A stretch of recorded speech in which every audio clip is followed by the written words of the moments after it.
Everybody remembers the Indonesian tsunami of 2004. You might not, because I realized, by the way, I'm an old man.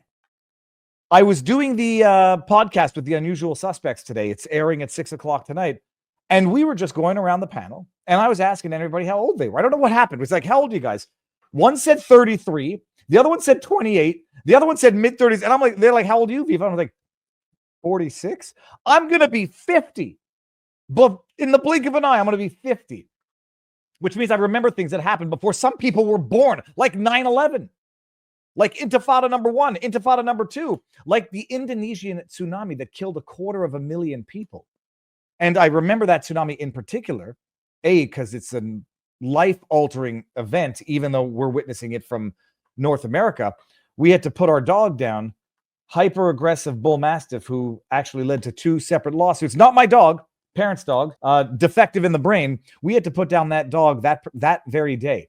And while we're sitting there sobbing over a dog that we had to put to sleep because he was a massively aggressive beast of a dog, 250,000 people died in a tsunami. This was the first time I ever discovered RT.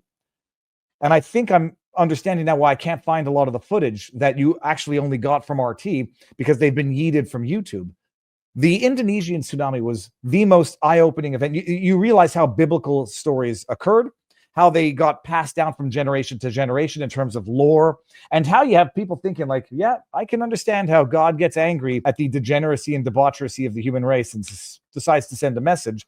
Or others just saying, yeah, a little bit of a shift in the tectonic plates, and 4 miles under the ocean floor, the land splits, shifts up, causes a wave that you barely even see in the depths of the ocean. But when that thing hits the shallow land, holy crab apples, does it cause devastation. 250,000 people died during the Indonesian tsunami. And I remember learned a term called angel lust, which was that as the corpses started washing ashore, the men would have erections. I'm not trying to be funny at all. This is just it's the nature of it. The men had erections in their corpses, and they called it angel lust, I guess, for obvious reasons.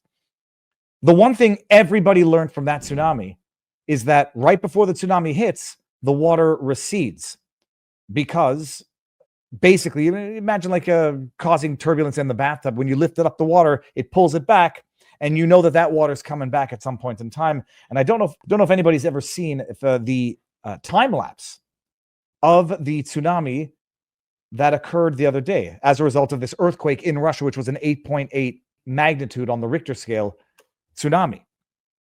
Sorry, not tsunami, earthquake. But look at this. This is, people will remember this if they've seen the footage from the 2004 Indonesian tsunami. The ocean totally receded. The sand was totally exposed for like a kilometer, maybe a half a mile. And the footage that we were seeing was taken from mountaintops, and there were people like walking around there picking up shells. And then this wave, not a massive 300-foot tall wave, just a bustling water, 30 feet tall, came and just washed everyone out. Look at the receding line here. Let me just make sure we're, this is Hanalei Bay, Hawaii. Look at the receding. Lower that volume down here. All of this water is coming out because the wave that's coming in is pulling the water, and sure as sugar, that's got to come back at some point in time, much like the tide. That is biblical and monstrous. Raw alerts. Watching a time-lapse capture the dramatic retreat of the water at Hanalei Bay in Hawaii, receding over 100 feet from its usually shoreline. This marks the confirmed arrival of the tsunami in Hawaii, with the first wave now detected at Hanalei, following a powerful 8.8 magnitude earthquake. I think it's the strongest earthquake that's occurred in the last 15 years. Fog of war, everybody. I was lucky. I think I fell asleep before this broke last night, and I didn't follow the news as it broke, but earthquake, tsunami warnings go off, tsunami alerts in everywhere. I mean, they were getting tsunami alerts, or at least ripple effects. South America, Hawaii, Japan getting these alerts. And in the panic, rumors, allegations, videos circulating of Oprah Winfrey, so rich and powerful that she owns swaths of land that have roads on them. That's not in and of itself a telltale sign of wealth. You can buy some pretty cheap land, in Timbuktu or Chibougamau up in northern Quebec, and you'll have roads on it. But the controversy was that allegedly there was a road that was required to get to higher land, and Oprah Winfrey was not opening the road. It takes time to respond to these things. I don't believe these stories that Oprah Winfrey was willfully not opening these roads, but these are the videos that were circulating. Nick Sortor, well, this is the good news here. Let's play this and we can just see what's going on with this. Well, I don't seem to hear any audio, but I'll narrate what I think is happening because I heard this video. There were people on the highway bumper to bumper trying to get out, but this road that goes over Oprah's property was not being opened, was fenced off. There were police in front of it. The question was, well, and it was this one right here. You can see the line here. Oprah's road, allegedly.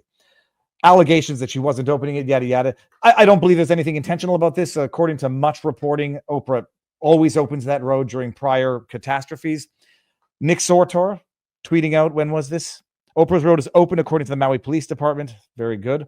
Breaking: people on Maui, Hawaii, trying to escape the tsunami are begging Oprah to open her private road to higher ground, and she's still refusing. We don't know if the intent was there. Time is running out. Oprah's road is marked in blue. The only other route to higher ground is in red, and it's gridlocked. Open the road. So this was the earlier one. I know that Nick followed up with a tweet saying she's opened the road. It's been opened. Power to the people, and we made it happen. I don't think there's any malice in this. If I were there, I have a vehicle that could have easily facilitated tearing down whatever fence was preventing people from going in there. Whether or not I would have done it, I think I would have, but I like to think that I'm a hero in my own right before even being placed in the situation. But the bottom line, it was subsequently opened up and people were able to get to higher ground. Not everybody was able to get to higher ground, or at least some people that got to higher ground fell off that higher ground. This is out of Japan. And again, it's not to be glib. This is what happens in times of crises. Woman dies in Japan tsunami. Evacuation as car plunges off cliff after earthquake. This is July 30th. A woman has tragically died when her car went off a cliff. Japan, where 2 million have been told to evacuate due to fears of a tsunami following a massive earthquake. There was a 2015 tsunami in Japan also. Footage that will make you understand stories from the Bible. A woman has died while attempting to evacuate in Japan after major earthquake and tsunami warnings. Kumano City, Mie Prefecture. Do you remember there was the episode of The Simpsons when he called Hokkaido Japan? Woman aged 58 was killed when her car went off a cliff while she was trying to leave a coastal area following the tsunami warning. The driver was on her way to an evacuation site when her car fell from about 30 meters, that's 100 feet, on a national highway in Homotown?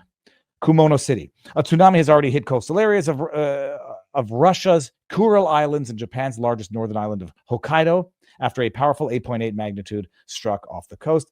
I see the only silver linings in all of this is that there has not been anywhere near the mass devastation that we saw in the Fukushima incident of the 2014-2015 Japan tsunami, and certainly not the 2004 Indonesian tsunami. But that's the news. And in full defense to Oprah Winfrey, she denies ever having closed the road. I don't think it's something that anybody would ever do. But then again, I've also been accused of not being cynical enough, despite my level of cynicism. Fox News reporting Oprah Winfrey hits back and claims her private road on Maui estate was closed during tsunami evacuation. Video circulating online shows man outside asking for her to save us. Oprah Winfrey's pushing back against accusations that a private road on her Maui estate was kept closed as local residents tried to flee for safety. Spokesperson for the billionaire shut down the accusations and said claims are not true. As soon as we heard the tsunami warnings, we contacted local law enforcement and FEMA to ensure the road was opened. Any reports otherwise are false, spokesperson said. I'm gonna go ahead and believe that. I believe that despite not having much affinity to Oprah Winfrey and her proclivity for befriending people with questionable behavior as relates to minors. Allegedly, quote, local law enforcement are currently on site helping residents through 50 cars at a time to ensure everybody's safety. The road will remain open as long as necessary.